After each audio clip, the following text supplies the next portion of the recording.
Om Shanti. Good morning. साकार मुरली 27 जून 2023। बाबा का मीठा मीठा लेटर हम मीठे मीठे बच्चों के मीठे मंथन के लिए। मंथन शुरू करने से पहले पवित्रता के सागर शिव बाबा की पवित्र किरणों के नीचे बैठ जाते हैं और अनुभव करते हैं कि मैं पवित्र स्वरूप आत्मा हूँ, पवित्रता के सागर की संतान हूँ।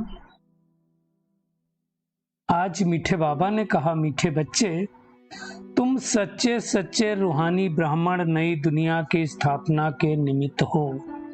लगता है हमें हम निमित्त हैं उसके, क्योंकि भगवान ने आया तो भगवान ने किसको चुना, भगवान को किसके सहयोग की जरूरत थी।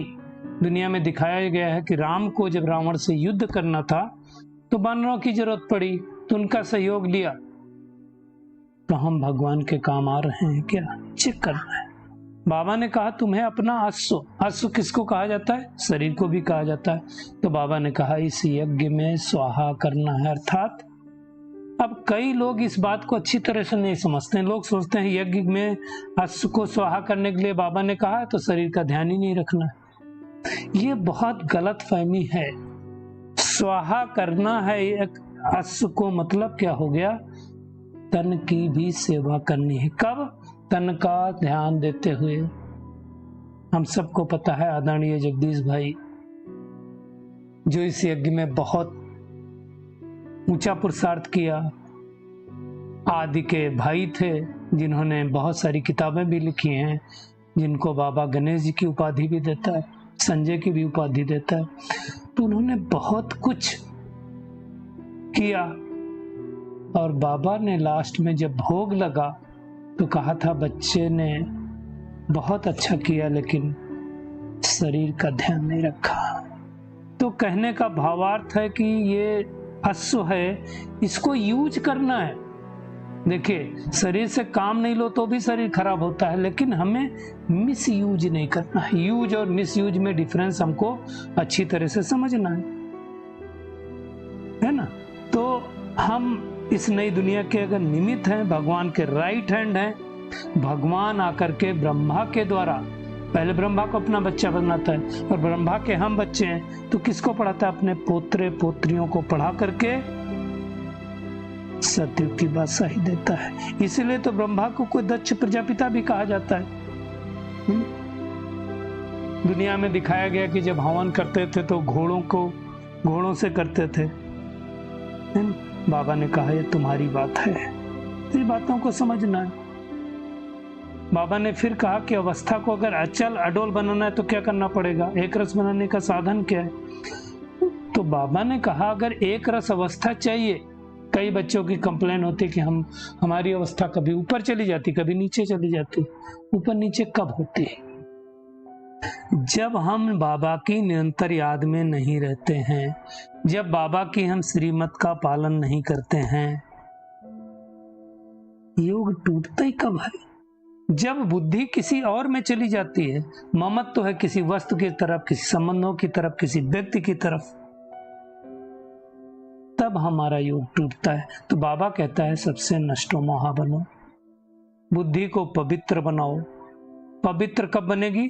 बाबा की याद के द्वारा। और ज्ञान की धारणा भी कहाँ होगी? पवित्र बुद्धि में ही होती है। बुद्धि स्वच्छ होती है, बर्तन शुद्ध होता है तभी होता है। इसलिए कहा भी जाता है शेरनी का दूध कहाँ रखा जाएगा, सोने का बर्तन चाहिए। तो हमारी बुद्धि भी स्वच्छ होनी चाहिए। जितना जितना स्वच्छ होगा उतना ज्यादा ज्ञान हमारे अंदर बढ़ता जाएगा। तो हमें ध्यान देना पड़ेगा। तो बाबा कहता कोई भी मिले, तुमको मैंने अपना बनाया, तुम ब्राह्मण हो।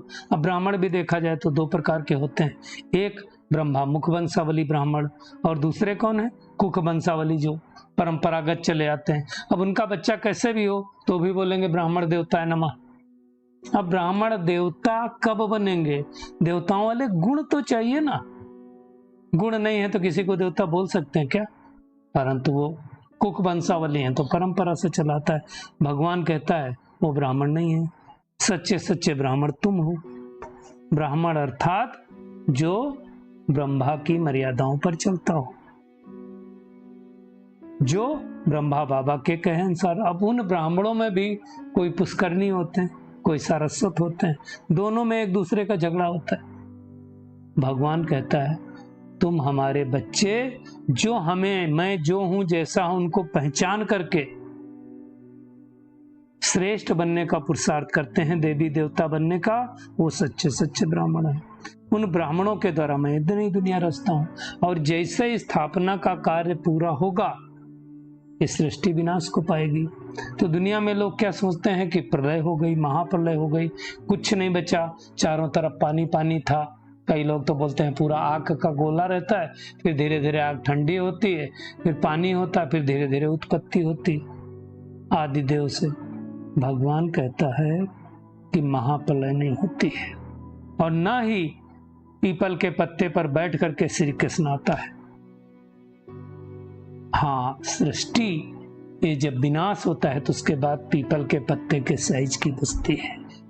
तो श्री कृष्ण पीपल के पत्ते पर नहीं, गर्भ महल में आता है, अभी तो गर्भ जेल है, और आकर के दुनिया जैसे क्षीर सागर हो जाती है, मतलब सुख की दुनिया, आनंद की दुनिया होती है, इसलिए उसको क्षीर सागर में दिखाया गया है ना। तो भगवान आकर के हमें वही प्राप्ति कराता है जो कल्प पहले लक्ष्मी नारायण वाली प्राप्ति, देवी देवता वाली हुई थी। बाबा कहता है अब तुम्हारे 84 जन्म पूरे हुए। कोई आते हैं तो पूछते हैं कब मिले थे भगवान को, तो जो नॉलेजफुल है वो कहेंगे 5000 साल बाद मिले थे। कल संगम युग पर मिलते रहेंगे। एंड नहीं है इस ड्रामा की, चलते रहेगा ड्रामा। बाबा ने कहा ये बना बनाया ड्रामा है, मुझे भी पतित से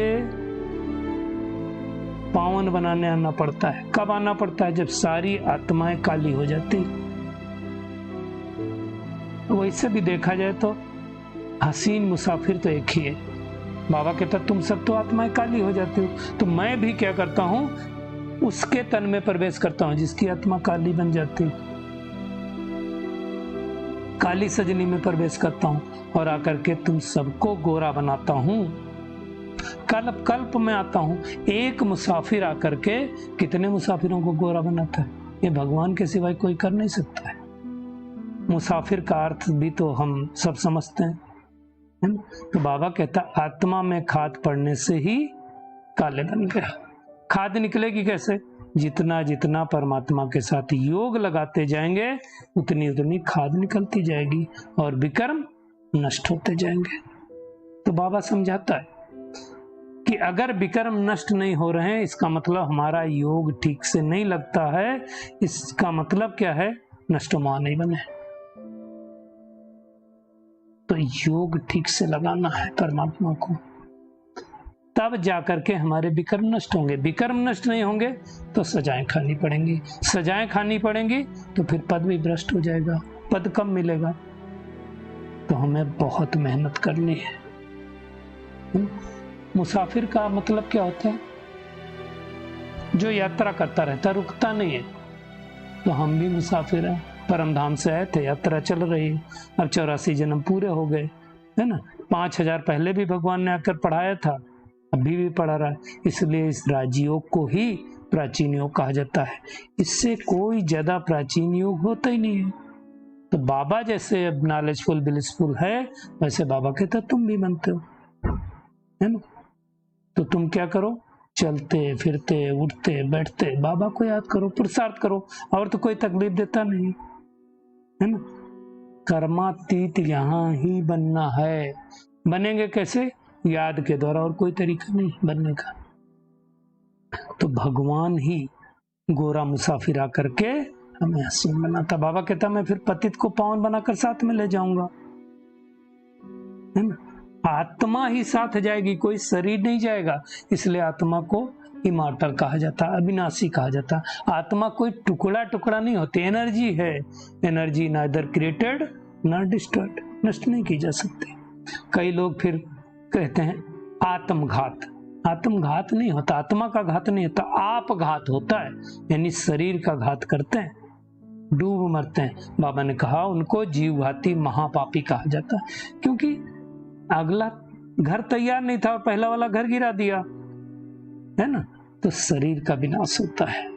तो हमें मुख्य रूप से क्या करना है, जितना बाबा को याद करेंगे उतनी धारणा में होती जाएगी। ध्यान रखना, चाहे कोई योग कराता हो चाहे मुरली कराता हो, लेकिन माया ऐसी होशियार है, एक थप्पड़ से खलास कर देती है। इसलिए उस दिन भी बाबा ने कहा था, माया बड़ी खबरदार रहती है कि कब हम गिराएं, तो हमें भी बहुत खबरदार रहना है ना। बाबा कहता है तुम कभी भी शिव के भी मंदिर में जाओगे तो क्या लगेगा, मेरे बाबा का मंदिर है। इवन तो हम सब बाबा का स्टिकर देखते हैं, बाबा का झंडा देखते हैं तो कितना अच्छा लगता है। क्यों? कल पहले वाली बाबा की याद है कि मेरे बाबा का है। तो चिंता नहीं करना है, चिंता जाके कीजिए जो कुछ नया हो। कुछ नया नहीं, नथिंग न्यू। तो शिव बाबा कहता मैं भी मुसाफिर हूं, मैं तुमको हसीन बनाने आया हूं, और ऐसा मुसाफिर जो एवर प्योर है। तुम आत्माएं तो इस कर्म क्षेत्र पर काम पार्ट बजाने आती हो, है ना। परम धाम को कर्म क्षेत्र नहीं कहा जाता है। तो भारत ही वास्तव में बाबा ने कहा कौड़ी तुल्य बनता है, फिर मैं आकर हीरे तुल्य बताता हूँ। तो ये बाबा कितनी मीठी मीठी बातें समझाता है। तो अब क्या करो, बाबा को घड़ी घड़ी याद करो तो विकर्म नष्ट हो जाएंगे, होते जाएंगे। तो आज क्या करना है, एक तो अपने को ब्रह्मा मुख वंशावली ब्राह्मण समझकर बाबा की याद के द्वारा, योग अग्नि के द्वारा विकर्मों को नष्ट करना है। पवित्र बन अनेकों पर बिलिस, पवित्रता के बिलिस करना है ना। स्वयं को इतना अचल बनाना है, इतना नष्टो मोहा बनाना है कि कोई विकर्म न हो। याद से ही अपने आप को परिपक्व बनाना है। आज का बाबा वरदान है, स्वयं को अवतरित हुए अवतार समझ सदा ऊंची स्थिति में रहने वाले अर्श निवासी फरिश्ता भव।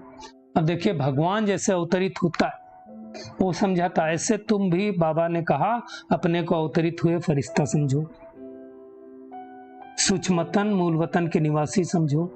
देह भान रूपी मिट्टी अथवा पृथ्वी पर बुद्धि रूपी पैर नहीं पड़ने चाहिए। सोचो मैं आत्मा अवतरित हुई हूं सबको परमात्मा का परिचय देने के लिए, इसलिए दिखाते हैं फरिश्तों के पांव फर्श के ऊपर होते हैं, धरती पर नहीं पड़ते हैं। तो हमें भी ऊंची स्थिति में रहने वाला अर्श निवासी अवतरित आत्मा हो, इस नशे में रहना, इसी स्मृत से उड़ती कला में उड़ते रहना है।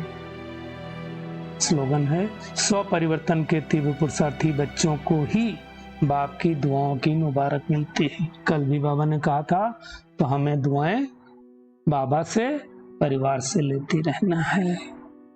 चलिए परमात्मा किरणों के नीचे बैठ जाते हैं और अनुभव करते हैं कि मैं आत्मा इस तन में अवतरित हुई आत्मा हूं।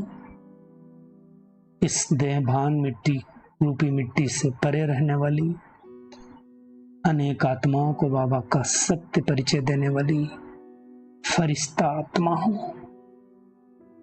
योग अग्नि के द्वारा अपने विकर्मों को नष्ट करने वाली विकर्माजीत आत्मा हूं। शुक्रिया मीठे प्यारे बाप दादा, शुक्रिया आप सभी का इस मीठे मंथन के लिए। ओम शांति।